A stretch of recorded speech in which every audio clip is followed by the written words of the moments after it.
बिस्मिल्लाहिर्रहमानिर्रहीम अस्सलाम वालेकुम। Construction guide by Asim Minhas में खुश आमदेद। आज इस वीडियो के अंदर आपको ईंट के मतलब मालूमात दी जाएगी कि ईंट बेसिकली है क्या, उसका साइज़ क्या होता है और कितनी किस्म की ईंट है और कौन कौन सी ईंट ऐसी है जो कि आपको ख़रीदनी चाहिए और कौन सी ऐसी ईंट है जो कि आपको नहीं ख़रीदनी चाहिए। उसके अलावा जो सफ़ेद रंग की ईंट आप देखते हैं, जो जिसके अंदर ज़्यादा सफ़ेदी होती है या जो ज़्यादा सुर्खी जिसके अंदर होती है, उनमें से कौन सी ईंट बेहतर है। इन तमाम बातों के बारे में जानने के लिए आप वीडियो को शुरू से आखिर तक लाजमी देखिएगा ताकि तमाम मालूमात आप तक पहुंच सकें। अगर आपको वीडियो अच्छी लगे तो बराए करम से लाइक कर दीजिएगा और अगर चैनल को अभी तक सब्सक्राइब नहीं किया तो इसे लाजमी सब्सक्राइब कर दें और घंटी का बटन प्रेस कर दें ताकि तमाम वीडियोज़ के नोटिफिकेशन आपको बर वक्त मिलते रहें। दोस्तों, ईंट घर बनाने के लिए बहुत ही बुनियादी आइटम है। जब भी आप घर बनाने का इरादा करते हैं तो इसके अलावा भी आइटम्स मौजूद हैं। मिसाल के तौर पर आपको फ्लाई ऐश ब्रिक भी मिल जाएगी और इसके साथ साथ आपको ब्लॉक्स भी मिल जाएंगे, सॉलिड ब्लॉक मिल जाएंगे, हॉलो ब्लॉक्स मिल जाएंगे। लेकिन ईंट की अपनी ही एक अफादियत है, क्योंकि ईंट जब भी आप घर के अंदर इस्तेमाल करते हैं तो उसकी सबसे बड़ी खूबी ये है कि ये आपके दीवारों को एक मखसूस हद तक गर्म करती है, उससे ज़्यादा गर्म नहीं करती। लेकिन जब आप ब्लॉक्स या फ्लाई ऐश ब्रिक्स वगैरह इस्तेमाल करते हैं तो उनके अंदर क्योंकि बजरी वगैरह इस्तेमाल हुई होती है, पत्थर होता है, तो उसको हीट जज़ब करने की उसके अंदर ताकत ज़्यादा होती है, जिसकी वजह से वो दीवारों को ज़्यादा गर्म कर देती है। गर्मी के अंदर आपका कमरा शदीद गर्म होगा, दीवारें और जो छत है वो भी शदीद गर्म हो जाएगा, क्योंकि छत के अंदर आपने लेंटर डालते वक्त बजरी, रेत, सीमेंट इस्तेमाल किया, यानी सारा पत्थर ही था। और जो दीवारें थी अगर आपने ब्लॉकों की बनाई तो वो भी शदीद गर्म होंगी, क्योंकि उनके अंदर भी आपने पत्थर ही इस्तेमाल किया है। लेकिन कुदरत ने मट्टी के अंदर ऐसी खूबी रखी है कि जब आप मट्टी को घर के अंदर इस्तेमाल करते हैं, यानी ईंट को इस्तेमाल करते हैं, मट्टी की बनी हुई भट्ठे की ईंट, तो उसमें एक मखसूस हद तक वो गर्म होगी, उससे ज़्यादा वो टेम्परेचर को जज़ब नहीं करती, जिसका बहुत बड़ा फ़ायदा है।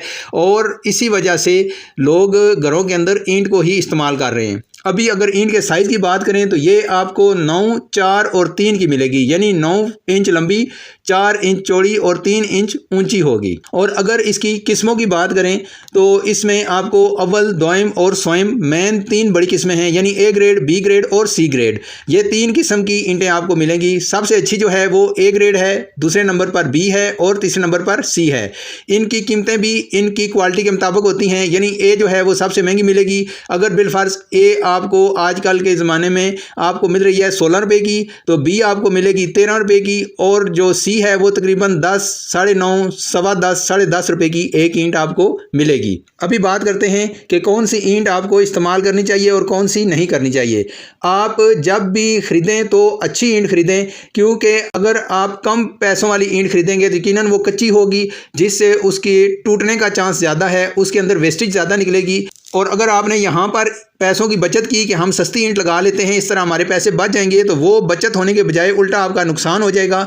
कि बिलफर्ज अगर आप एक डंपर 10,000 ईंट का मंगवाते हैं और वो जब नीचे गिराता है तो उसमें से 500 या 1000 ईंट अगर टूट जाए कच्ची होने की वजह से, तो वो टोटा ईंट है वो किसी खास आपके इस्तेमाल में नहीं आएगी, वो ज़ाया हो जाएगी। जबकि अगर आप महंगी ईंट इस्तेमाल करेंगे तो उसमें अगर कच्ची ईंट में 500 या 1000 ईंटें टूटेंगी तो पक्की ईंट के अंदर 10, 5, 10, 15, 20 ईंटें टूटेंगी, बाकी सारी इसी तरह साबित रहेंगी। इसके जो रहने के बाद जो आपको फ़ायदे होंगे वो तो अलग हैं, लेकिन फाइनेंशियली आपको वक्ती तौर पर फ़ायदा ये होगा कि ईंट की जो वेस्टेज है वो नहीं होगी और आपके पैसे सही जगह पर सही वक्त में आप लगा रहे हैं। अभी अगर बात करें कि जो सुर्ख ईंट होती है और सफ़ेद ईंट होती है, इनमें क्या फ़र्क है और कौन सी ईंट बेहतर है। बेसिकली जब मट्टी को गूंदा जाता है तो ईंट को सफ़ेद करने के लिए इसके अंदर चूना और नमक वगैरह डाल दिया जाता है। ये बेसिकली रंग काट हैं और जब ईंट पकती है तो इस पकाई के अमल के दौरान ये चूना और नमक जो है वो मट्टी को